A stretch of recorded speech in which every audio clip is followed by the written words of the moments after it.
찬양합니다. 능력과 권능의 주님을 찬양합니다. 우리가 이 땅에 하나님 읽혀지는 성경, 드러나는 진리의 영광으로 살아갈 수 있도록 이 시간도 하나님의 말씀으로 우리를 무장시켜 주옵소서. 성령 하나님, 주의 말씀이 우리의 인격이 되고 삶이 될 수 있도록 하나님의 말씀을 그대로 살아내는 역사를 이룰 수 있도록 우리를 사로잡아 주옵소서. 예수님의 이름으로 기도합니다. 아멘. 이 소리를 좀 약간만 올려주세요. 네, 하나님의 말씀입니다. 신명기 30장 11절과 14절입니다.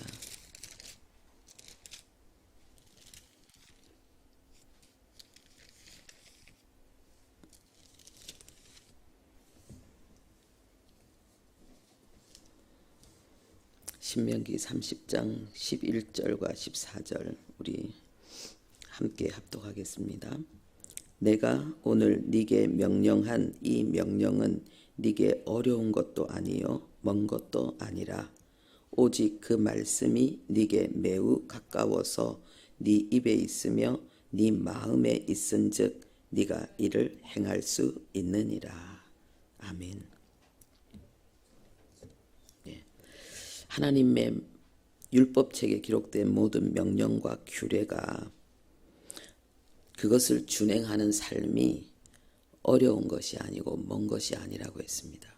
그리고 그 방법을 구체적으로 우리에게 알리고 있습니다.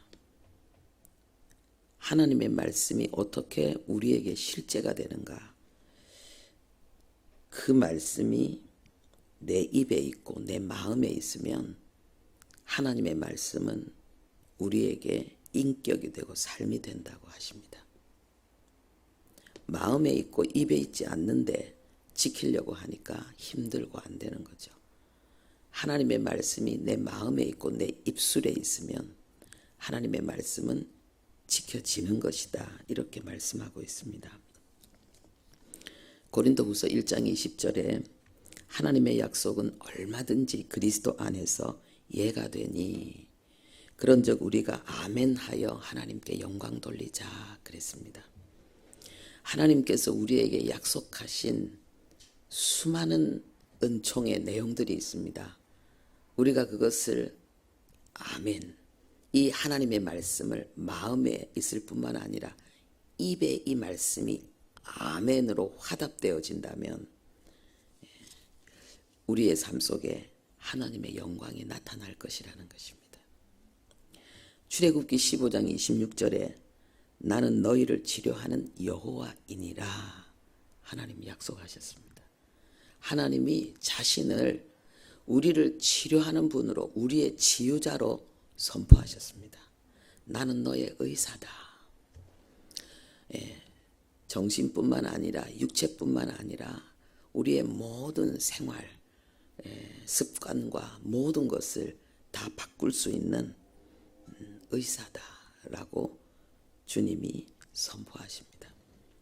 그리고 시편 103편에도 저가 네 모든 병을 고치시며 라고 말씀하고 있습니다. 우리를 오랫동안 묶고 있고 누르고 있고 억압하고 있는 육체적이며 정신적인 그런 문제들 주님이 고친다고 말씀하십니다. 모든 어떤 것도 예외가 없다는 것입니다. 하나님만이 할 수 있는 단어이지요. 전지전능하신 하나님만이 이런 단어를 쓰실 수가 있습니다. 모든 병을 고친다라고 말씀하십니다. 하나님이 우리를 치유하시고 하나님이 우리의 병을 고치시는 근거가 있습니다. 우리가 하나님을 우리의 치유자로 우리의 치료자로 우리가 선포하며 그 역사를 향해 나갈 수 있는 발판이 있습니다. 마태복음 8장 17절에 우리 연약한 것을 친히 담당하시고 병을 짊어지셨도다. 아멘. 예수님이 우리의 병을 가져가셨다고 말씀하고 있습니다. 예수님이 우리의 죄만 가져간 것이 아니라 우리의 병도 가져갔다는 것입니다. 예수님이 우리의 죄만 가져간 것이 아니라 우리의 연약함과 우리의 무능함도 가져가셨다는 것입니다.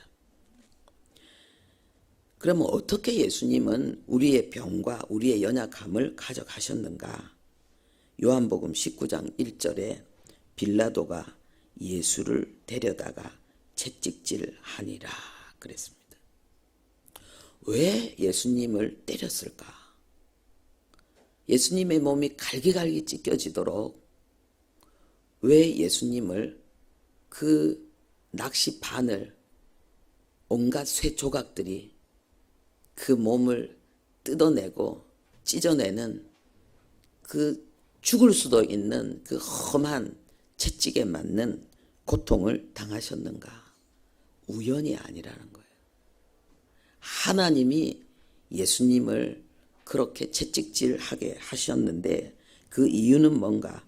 베드로전서 2장 24절에 저가 채찍에 맞음으로 너희는 나음을 얻었다. 우리를 치유하기 위해서, 우리의 모든 병을 고치기 위해서 공평과 정의의 하나님은 값을 지불하신 것입니다. 그 지불하신 값이 뭔가? 예수님이 채찍에 맞았다는 것입니다. 그래서 우리의 모든 질병과 그 질병에 대한 모든 고통들을 예수님은 가져가시고 이제는 합법적으로 우리에게 치유의 은혜를 주실 수 있게 된 것입니다. 그래서 우리가 하나님께 치유의 은혜를 구하는 것은 합법적인 것이고 이것은 예수 그리스도께서 우리에게 치유의 은혜를 주기 위해서 지불한 그 대가의 열매입니다. 그러니까 우리가 병이 치료되거나 문제가 해결되어지면은 우리 정신적인 육체적인 병이 치료되어지면은 우리는 너무 기쁜데 하나님은 너무 고마운 거예요. 우리가 문제 해결을 받으면 우리는 너무 기쁘고 즐거운데 하나님은 너무 고마운 거예요. 우리가 예수를 믿어서 너무너무 기뻐서 벌쩍벌쩍 뛸 만큼 행복할 때에 하나님은 너무 고마워서 벌쩍벌쩍 뛰면서 행복한 거예요. 할렐루야. 우리가 열매를 맺었기 때문에. 주님이 이루신 이 놀라운 희생의 결과를 그 결과물로 우리가 그것을 증명하는, 그것을 증거하는 실제로 세상 가운데 섰기 때문에. 그래서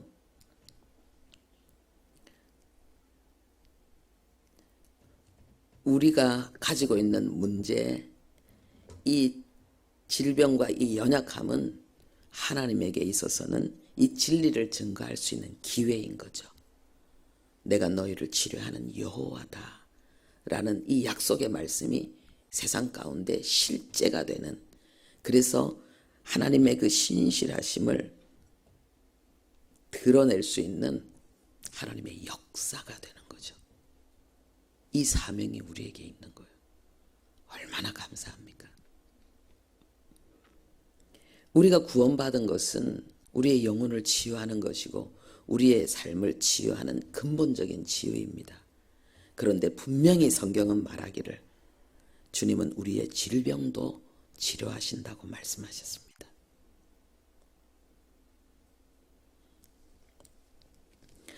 오늘 이 약속의 말씀이 우리가 하나님의 말씀을 준행할 때에 우리는 하나님 앞에서 하나님의 계명을 준행할 때에 우리는 이런 말씀이 우리 안에 이루어져서 하나님의 영광을 나타내는 그런 축복의 시대에 우리가 와 있습니다. 할렐루야. 예. 우리가 하나님의 말씀을 준행한다는 것이 뭘 해라 하지 말라 이런 것을 준행하는 그 준행도 있지만은요, 하나님이 우리에게 약속하신 이 말씀이 우리에게 실제가 되도록 하기 위해서 우리가 믿음으로 아멘 하여서 도전하고 그 성취의 열매를 맺는 것도 하나님의 말씀을 준행하는 것입니다. 그런데 이것이 쉽다고 이야기했습니다. 그 방법은 뭐냐? 하나님의 말씀이 내 입에 있고 내 마음에 있으면 이를 행할 수 있다라고 말씀하십니다. 우리가 예수님처럼 산다, 예수님을 따른다. 우리가 이것을 제자라고 알고 있습니다. 제자는 뭐냐? 예수님처럼 살려고 하는 사람이에요. 예수님처럼 다 살 수 없지만 그래도 예수님처럼 살려고 하는 거예요. 그리고 예수님이 가신 그 길을 따라간다는 것은 예수님처럼 사는 걸 이야기하는 거예요. 우리가 예수님처럼 사는 것 중에 하나가 우리가 기억해야 될 하나를 붙잡아야 되겠는데, 예수님은 말씀으로 싸웠다는 것입니다. 마태복음 4장에 사단의 시험을 받을 때에 예수님은 말씀으로 싸웠습니다. 사람이 떡으로만 살 것이 아니요, 이 말씀은 신명기 8장 3절 말씀입니다. 하나님을 시험하지 말라, 이 말씀은 신명기 6장 말씀입니다. 하나님께 경배하고 다만 그를 섬기라, 이것도 신명기 6장 13절 말씀입니다. 예수님은 그 선포하신 내용들이, 그리고 이 원수와 싸운 내용들이, 이 어둠과 싸운 내용들이 전부 말씀이었습니다. 뿐만 아니라 예수님과 모든 사도들이 복음을 전할 때나 대화를 할 때에 언제나 하나님의 말씀을 통하여 하는 것이 일반적이었습니다. 그래서 우리가 정말 예수님처럼 살려고 하면은 예수님처럼 싸울 수 있어야 되겠죠. 그래서 예수님처럼 이겨내야지 예수님처럼 살 수 있잖아요. 왜냐하면은 우리를 예수님처럼 살지 못하게 하는 그 어둠의 세력들을 이겨야지 예수님처럼 살 수 있는 거예요. 우리가 그렇게 하려고 하면은 우리가 하나님의 말씀이 내 입에서 줄줄줄 나와야 된다는 거예요. 우리가 은혜 받으면 우리는 하나님의 말씀이 내 거인 줄 알아요. 우리가 은혜 받으면 나는 그 말씀을 소유했다라고 생각하고 나는 그 말씀을 이룬 것처럼 우리는 오해합니다. 그런데 예수님이 우리에게 비유로 말씀하셨잖아요. 씨 뿌리는 자의 비유로 우리가 하나님의 말씀을 소유하는 것이 무엇인지를 주님이 우리에게 알려주셨잖아요. 우리가 하나님의 말씀을 기쁨으로 받는 것은 시작이라는 거예요. 이 말씀을, 우리가 아멘한 이 말씀을 빼앗기 위해서 그때부터 안팎으로 역사가 일어난다고 말씀하고 있잖아요. 환난과 핍박이 일어날 때에 그 말씀을 우리가 넘어져서 그 말씀을 잃어버릴 수도 있고, 내 마음속에 유혹이 올라오고 내 마음속에 충동이 올라와서 그 말씀을 우리가 잃어버릴 수도 있다고 말씀하잖아요. 우리가 아멘하고 은혜 받은 말씀이 완전히 내 것이 되는 그 비결은 뭐냐? 그거를 이겨내야 된다는 거예요. 그 말씀을 빼앗으려고 하는 그 환난과 핍박의 역사를 이겨내고 내 속에 그 말씀을 대적하는 미혹과 유혹과 의심의 역사들을 이겨낼 때에 그 말씀이 내 것이 되는 거예요. 내 것이 된다는 것은 그 말씀이 열매를 맺는 거예요.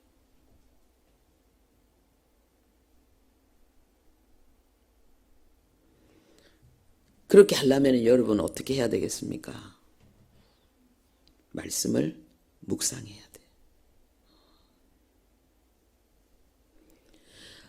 하나님이 여호수아에게 새로운 시대를 향해 걸어 나가야 되는 여호수아에게, 두려워 벌벌 떨고 있는 여호수아에게 괜찮다, 두려워하지 마라, 너는 할 수 있다 라고 말씀하시면서 하나님이 요구하신 것이 뭡니까? 하나님의 말씀을 주야로 묵상하라는 거예요. 치유가 필요하면은 이 치유의 말씀을 주야로 묵상해야 됩니다. 우리가 음식을 먹으면은 음식을 입안에 넣었다고 해서 이 음식이 내게 된 거 아니에요. 이 음식이 내 속에서 분해되어져서 소화 흡수되어져야지 이 말씀이, 이 음식이 내 몸이 되는 거예요. 몸의 일부가 되는 거예요. 그렇죠? 이것이 그냥 다시 토해지거나 설사되어져 버리면은 소화 흡수되지 않고 그대로 나와버리면은 먹기는 먹었는데 내게 아닌 거예요.